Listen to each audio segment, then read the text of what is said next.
Време е за редовниот термин за дневникот на К1 телевизија. Најновите настани и случувања од Вардарскот и Квешкиот регион Македонија, светот и спортот следуваат веднаш по најавите. Останете со нас.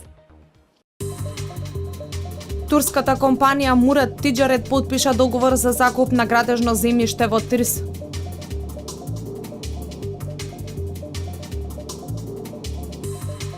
Велешката полиција ќе ги зајакнува контролите во сообраќајот.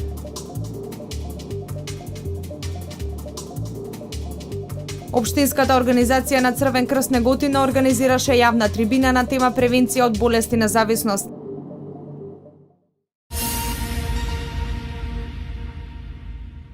Според најновите податоци на Народната банка, во првите 9 месеци од годинава најмногу инвестиции имало во Австрија, од Австрија, Германија, Луксембург. Во истиот период најмногу пари се одлеале кон Обединетото кралство и Соединетите Американски држави. Што се однесува до Македонија, гледано по квартали, позитивна била само во првиот. Ања Василева на оваа тема. Само 50 милиони и 600 илјади евра странски капитал влегол во Македонија во првите 9 месеци од годинава. Ова е за 140 милиони евра или за 73,5% помалку во однос на истиот период лани.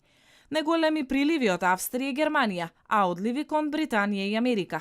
Според податоците на Народната банка на Република Македонија, се дознава дека во првите 9 месеци од годинава најмногу инвестиции имало од Австрија – 23 милиони, Германија исто така 23 милиони, Сент Винсент и Гренадини со по 20 милиони и Луксембург 13 милиони.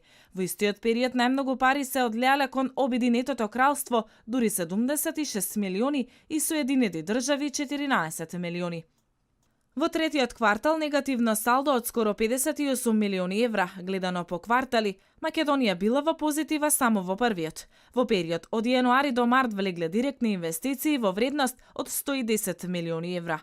Во вториот имало одливање од скоро 7 милиони, а во третиот минусот достигнал дури 50 милиони евра. Ова е резултат главно врз основа на меѓукомпанискиот долг 59,1 милиони евра, кои само делумно се неутрализирани со нето приливите од реинвестирањето на добивката 11,4 милиони евра во услови на исплати на дивиденди кон странските инвеститори, се навидува во најновиот извештај на Народната банка на Република Македонија. Она што се знае дека новата влада најави нова политика кон странските компании, каде што субвенциите ќе зависат од висината на платата што ќе даваат на своите вработени. Посебен акцент ќе биде ставен кај вработувањето на високообразовниот кадар. Сепак владата најави дека ќе ги почитува старите договори со постоечките инвеститори кои досега имаа низа привилегии, но и по неполна година владење се уште нема детали која стратегија за привлекување инвеститори ќе ја имплементира владата на Република Македонија.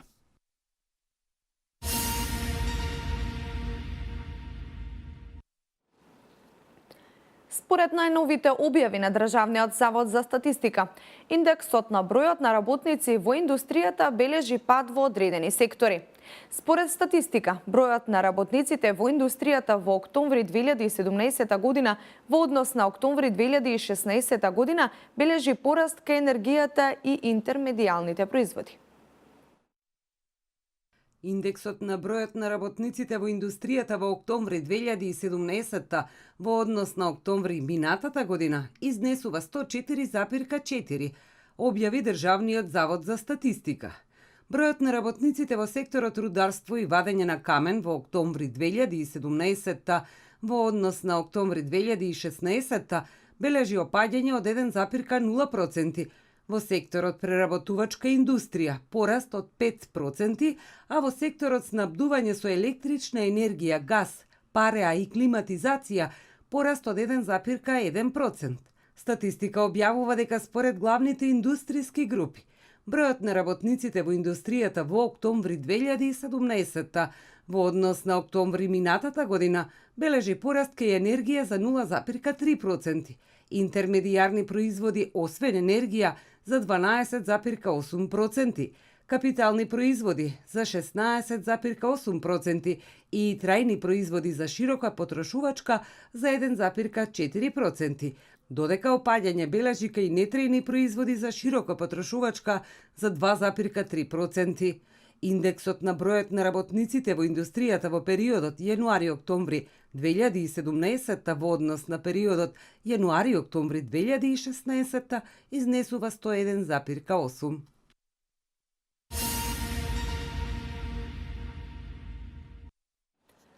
Нова турска компанија влегува во технолошко-индустријската развојна зона Скопје 1.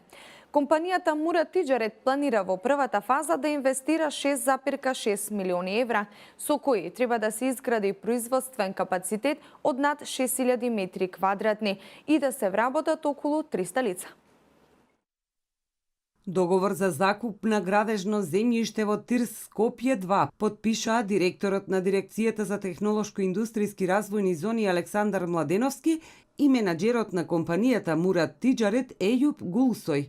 Подпишувањето на договорот е доказ дека владата ќе гради добар однос со странските, но и со домашните инвеститори и дека владината поддршка за нови инвестиции ќе биде повисока од минатото, истакна вице-премиерот Кочо Анѓушев. Изворот на средства ќе биде од две страни.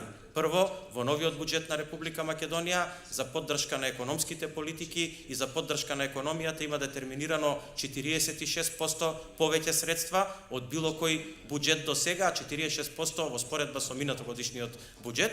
Компанијата Мурат Тиџарет планира во првата фаза да инвестира 6,6 милиони евра, со кои треба да се изгради производствен капацитет од над 6000 квадратни метри и да се вработат околу 300 лица. Во период од 10 години, компанијата би вработила вкупно 600 лица, а вкупното производство би се простирало на околу 18.000 метри квадратни, истакна Ејуп Гулсон. Компанијата Мурат Тиџарет ќе функционира во Република Македонија под името Мурат Wiring Systems, кои согласно договорот во наредните 50 години ќе добијат на користење земјиште со површина од 32.000 квадратни метри по цена на користење од 0,1 евро по метар квадратен годишно. Првата фаза на инвестицијата ќе започне во февруари идната година, а се очекува производствениот погон да започне со работа во декември истата година.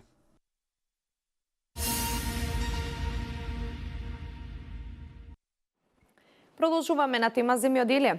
Голема улога во јакнењето на индивидуалните земјоделци има и ИПАРД поддршката. Бенефитот од добиена апликација за земјоделците е огромна, појаснува Тони Тасков, раководител на Агенцијата за поттик и развој на земјоделието, подрачна единица Велес. Според него, модернизацијата во земјоделството исто така игра голема улога во работењето на секој земјоделец. ИПАРД поддршката во земјоделството има голема улога во јакнење на индивидуалните земјоделци. Тони Тасков од Агенцијата за развој и поттикнување на земјоделството вели дека по претходниот повик доставени се 90 апликации. Кај дел од апликантите стигнати си писма за доработка.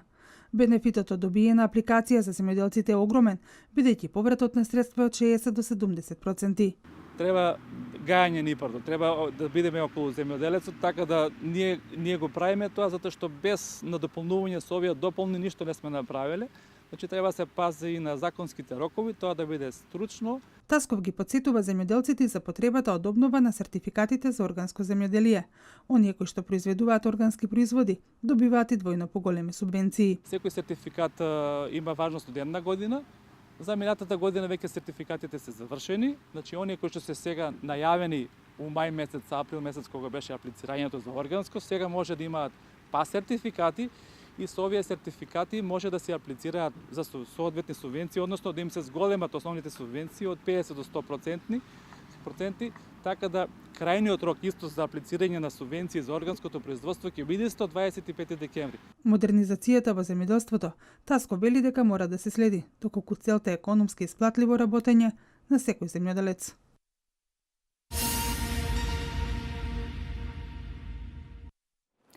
Безбедноста во сообраќајот е клучен приоритет на Министерството за внатрешни работи.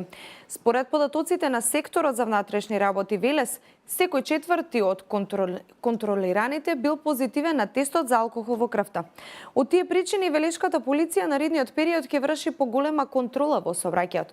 Особено зголемена контрола ќе има во периодот на новогодишните предновогодишните празници, велат од полицијата. Се почестите сообраќајки во кои возачите се со зголемено количество на алкохол во крвта, причина за зголемување на контролите во сообраќајот од страна на полицијата, велат од секторот за внатрешни работи Велес. Податоците покажуваат дека секој четврти од контролираните имал позитивен тест. Во пресрет на новогодишните празници, од полицијата велат дека неопходна е зголемена контрола во сообраќајот. Статистички, ако ги погледнеме во последните 6 месеци, во главно се движи во процентуално изразено, да него тоа со бројки искажуваме, во проценти од 5 до 15% од контролираните возачи имаат присуство на алкохол во крвта поголемо од она што е дозволено со законот. Но во последната акцијска контрола што беше спроведена минатата недела во градот Велес, утврдено е дека скоро 25% од испитаниците се позитивни.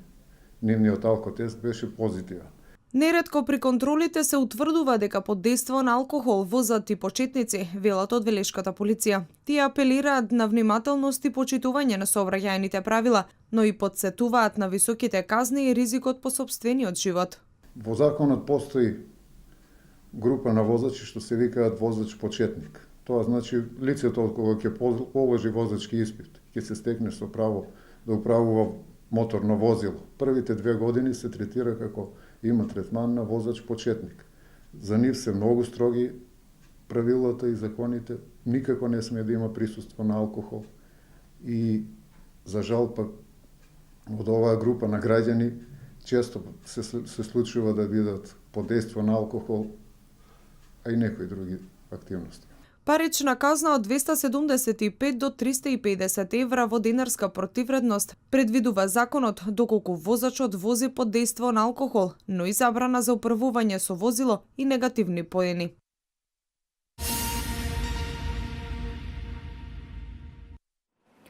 Општинската организација на Црвен крст Неготино организираше јавна трибина на тема превенција од болести на зависност, која се одржа во општинската сала. Оваа трибина беше сублимат на претходно одржаните 10 работилници во основните и средните училишта во општина Неготино и Демеркапија. Од Црвениот крст се надеваат дека со ваквиот пристап кон граѓаните и младата популација ќе допринесат за подигнување на свеста за опасностите од пороците на денешницата кои не демнеат. Во рамки на проектот превенција од болести кои предизвикуваат зависност, а воедно и по повод месецот на борбата против болести на зависност, општинската организација на Црвен крст Неготино организираше јавна трибина на истата тема, која се одржа во салата на општина Неготино. На трибината земаа учество професор Александар Гичовски, доктор Симон Петровски и представници од МВР, инспектори по превенција Димитар Каракулев и Дејан Нацев. Секој од представниците дадоа кратко излагање на темите за алкохолизам, никотизам и злоупотреба на дроги, а потоа одговараа на прашања од присутните на трибината. Тоа се теми кои што ја задираат денешницата, односно младата популација. Знаеме дека во денешно време се пораширени се болестите на зависности, како што се алкохолот, цигарите и дрогата. Се надеваме дека со ова ќе допринесеме колку толку да ја подигнеме свеста кај преца и кај младите, исто така и кај граѓанството, за да се намалат последиците, штетните последици. Сакам да потенцирам дека со ова и го заогрижуваме месецот на болести на зависности, кој што тековно се одвиваше во изминатиот период. На трибината присуствуваа 40 на волонтери, активисти и представници на владини и невладини организации. Оваа трибина беше сублимат на претходно одржаните 10 работилници во основните и средните училишта во општина Неготино и Демиркапија. Од Црвениот крст се надеваат дека со ваквиот пристап кон граѓаните и младата популација ќе допринесат за подигнување на свеста за опасностите од пороците на денешницата кои не демнеат.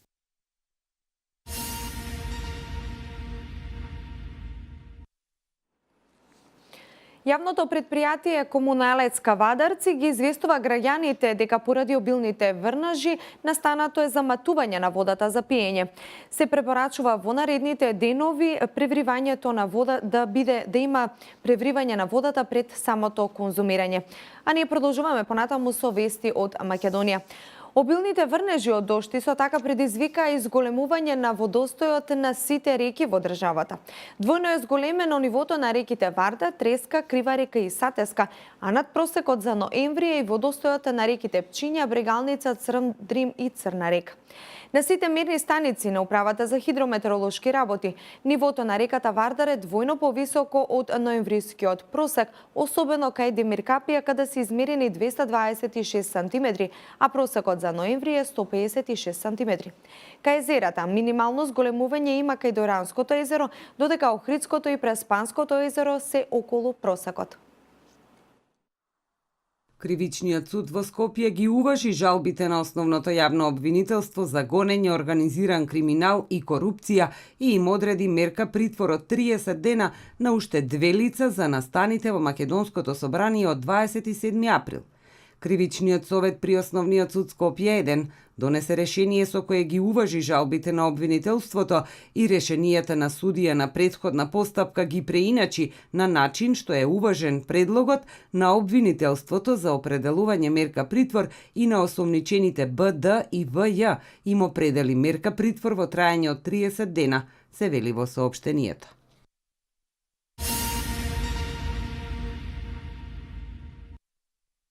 Според Државниот завод за статистика, во третиот квартал од оваа година во земјава има 7568 слободни работни места, а вкупниот број на пополнети работни места изнесува 491.191. Според статистичките податоци, стапката на слободни работни места изнесува 1,52%.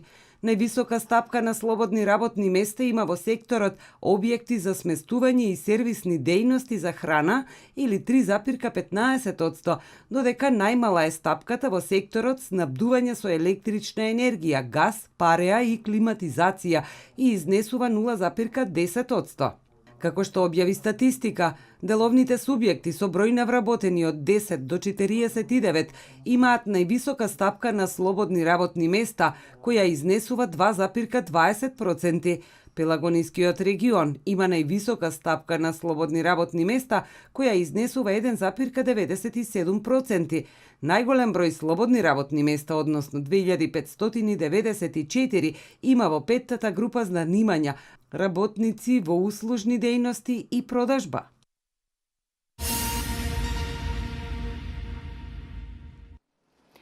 Во текот на 2017 година на територијата на Русија исчезнаа околу 1500 деца, изјави денеска раководителот на истражниот директорат при Руското министерство за внатрешни работи Андреј Шчуров. Според податоците на Руското министерство за внатрешни работи во текот на оваа година, полицијата примила околу 20.000 пријавени за исчезнати деца. Околу 14.000 од нив биле пронајдени од страна на полицијата или волонтери во периодот од 1 до 3 дена по исчезнувањето, а околу 1500 деца за жал не биле пронајдени. Вести од светот. На Хавај во петокот за прв пат по ладната војна се огласила сирената, чија цел е да ги предупреди туристите и граѓаните на можен нуклеарен напад на Северна Кореја. Официјалните лица за управување со вонредни ситуации на Хавај соопштиле дека тоа е првата американска држава која ќе го врати системот за предупредување од времето на ладната војна. Сирените се огласиле на минута по вообичаеното тестирање на предупредувањето за опасност од цунами и други природни катастрофи, на чиј звук жителите на Хавај се навикнати, пренесува агенцијата АП. Веруваме дека императив е да бидеме подготвени за секаква катастрофа, а тоа вклучува и нуклеарен напад, рекол гувернерот на Хавај Дејвид Идж. Тој рекол дека новиот тест ќе обезбеди јавноста да знае што треба да прави во случај на непосреден напад.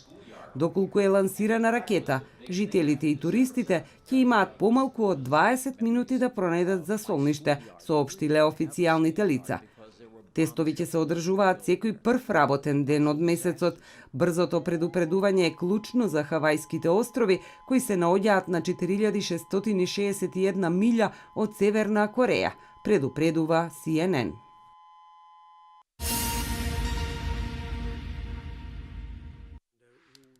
По самоубиството на Слободан Праљак во Хаг, германските весници пишуваат за улогата на осудените 6 мина и за самиот трибунал.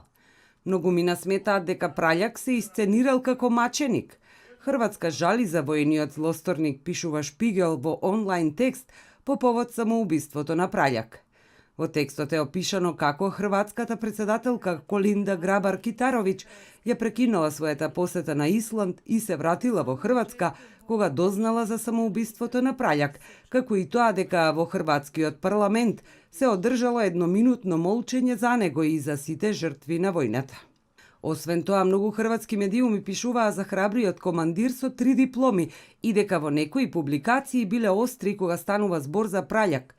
Во текстот, меѓу другото, стои дека Слободан Праљак бил воен злосторник, како привремен шеф на генералштабот на армијата на босанските хрвати во војната во Босна, знаел за масакрите, убиствата и прогоните. Кога против него е покренато обвинение поради воени злосторства, се предаде во Хашкиот суд во 2004 и од тогаш беше во затвор. Во затворската единица во Шевенинген напишал 18 книги и работел на својата улога на херој и патриот, стои во текстот.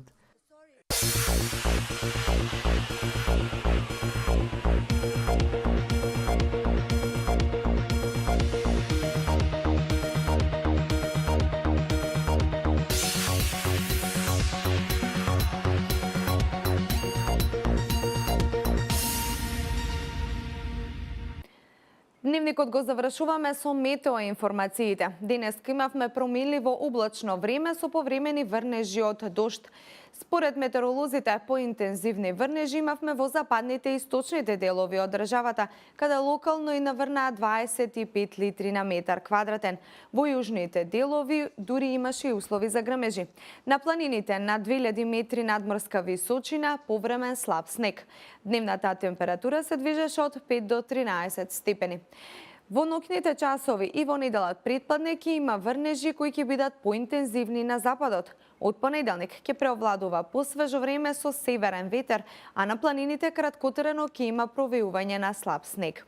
Тоа е се што информативната редакција издвои за овој дневник. Јас ви благодарам што и вечерва бевте заедно со нас. Останете и понатаму со програмата на К1 телевизија. Пријатно!